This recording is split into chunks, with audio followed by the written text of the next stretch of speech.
All right, so here is yet another Honda car stereo. This one is a 39100-SEO-A300-M1. So first, I'm going to check the radio. Now I have it tuned to an unused station just to get static. So I'm on the front speakers only. I'm going to test the balance. Left channel fine. Right channel fine. Treble affects both channels equally. And bass affects both channels equally. Now I'll check the rear channel, same thing. Balance works perfectly. Treble affects both channels equally. And bass affects both channels equally.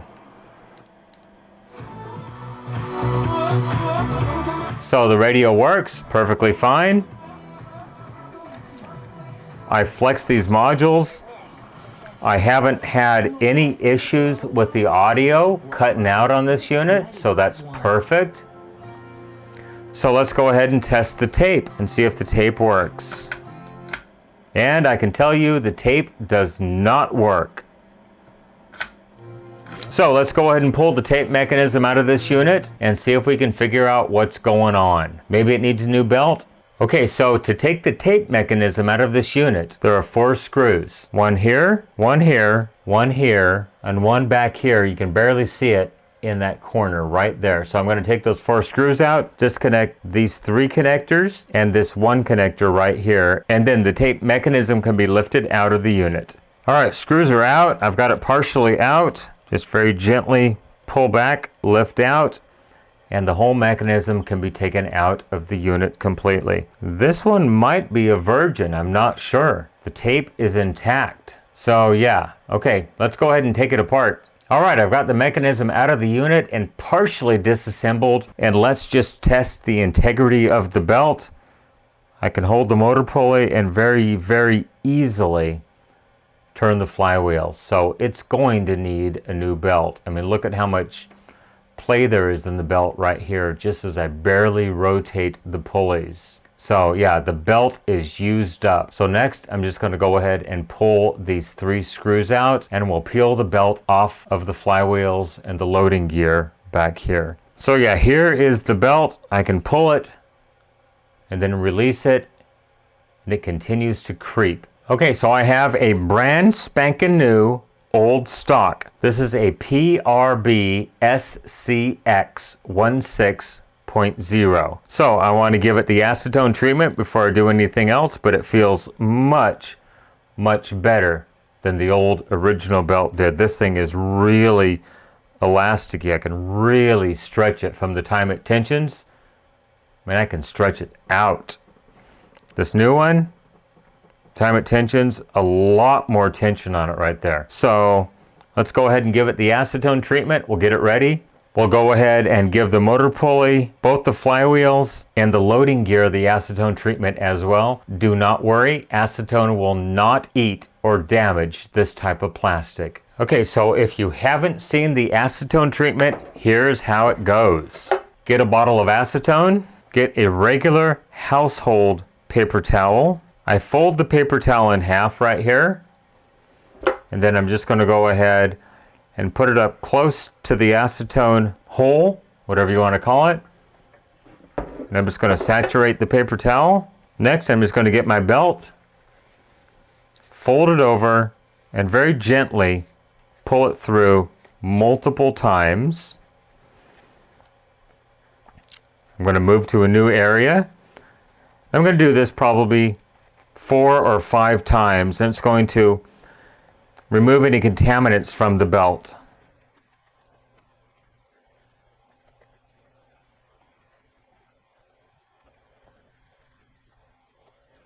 All right, much better. So you can see the first few had a lot of contaminants, and then this is the last one, a lot less. If I kept going, I could eventually get it till there was almost no contaminants coming off this belt, but I think this is going to be okay. So next I'm going to go ahead and give the pulleys, the capstan pulleys, the motor pulley, and the loading pulley the same acetone treatment.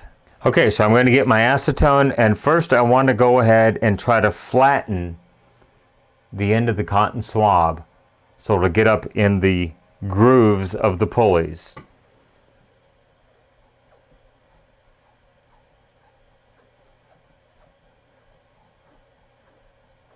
This is the one that needs the most help right here, because if this slips, the mechanism will not load.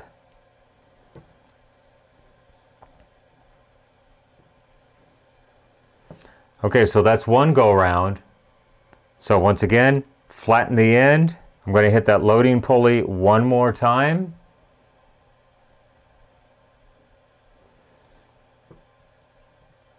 We'll clean the flywheels.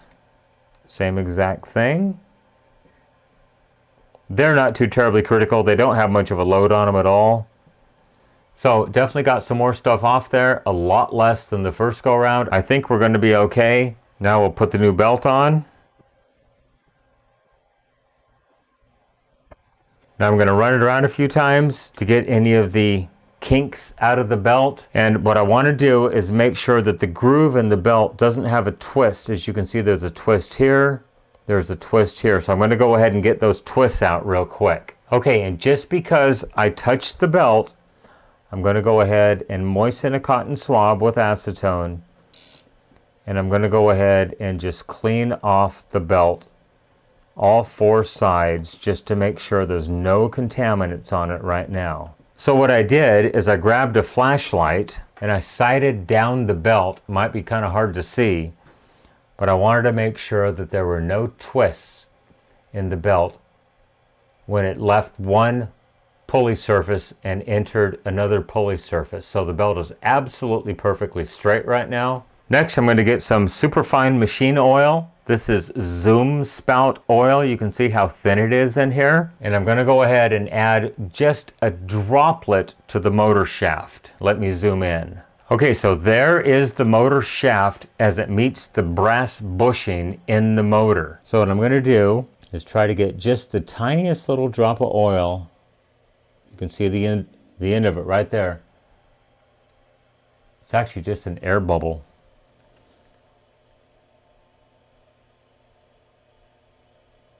Just going to add a very small amount to the motor shaft because there's a lot of stress from the belt pulling on the motor pulley all the time. So next I'm going to try to just get the tip of a cotton swab down in there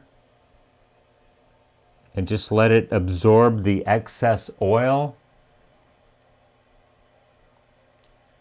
You can see there's some on the tip right there. So that way I've soaked up most of the excess, with the exception of the part that went down in the bushing. That's what I want to lubricate, is the bushing. All right, so next I'm just going to go ahead and put the cover back on the flywheels, on the capstan shafts. I'll put the 3 screws in it. I'll put the shields back on it. Okay, mechanism is reassembled, ready to put it back in the unit and give it a test. Alrighty, it does need a cleaning. I mean, look at all the oxidation that's down in there. So once I get this going, I'll fake a tape into it and I'll clean the capstan shafts, the pinch rollers, and the head that resides right up in here. So let's go ahead and put it back in, secure it down, tighten up all the leads, and we'll give it a test, see if the tape plays at this point. Okay, so when you're putting this back together, make sure you route this wire on the back side of this transformer. So it's just a matter of getting these directional buttons right here to line up into the holes. That's probably the hardest part of putting this thing back together.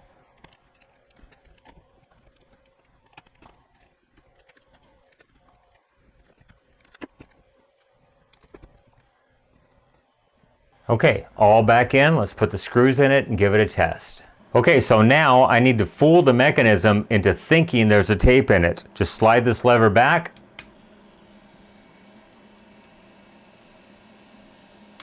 I've got my cotton swab soaked with acetone. I'm just going to go ahead and scrub the pinch roller. Now, you won't believe what's going to come off of this thing. Look at that. We'll do the other end, the same thing.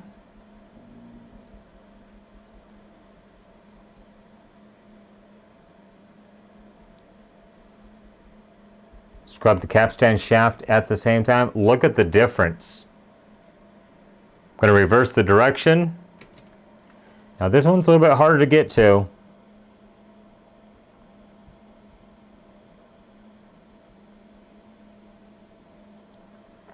Got quite a bit off. Let's do it one more time.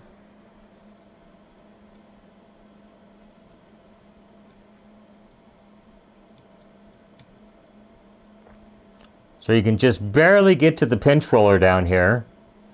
Now this running backwards, I'll clean this capstan shaft. And then I'll reverse it and I'll clean this capstan shaft. Next, I'll grab another cotton swab and we'll go ahead and wipe off the head.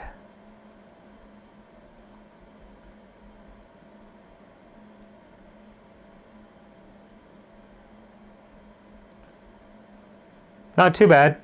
All right, let's put the tape back in it one more time.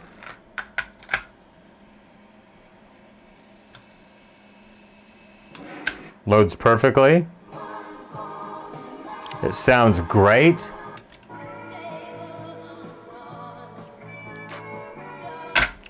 Like I said, the radio on this one works absolutely perfectly. It works great. I see no problems. The balance controls work great. The bass and treble affects both channels. The fader works great, front to rear. It is absolutely perfect. This thing is in mint condition. I can't find any defects with the IF modules or the preamplifier modules over here. They're working absolutely great. I've tried to knock them around.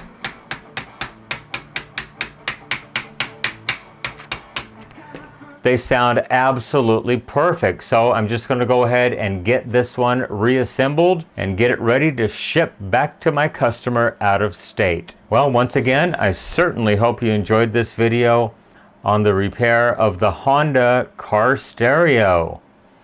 Go ahead, leave me a question, a comment, a concern down below.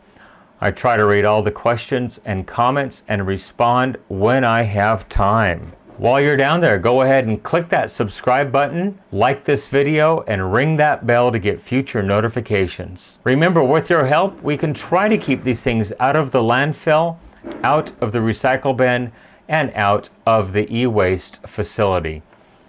Everybody have a great day. Thank you so much for making it to the end of this video. I really do appreciate it.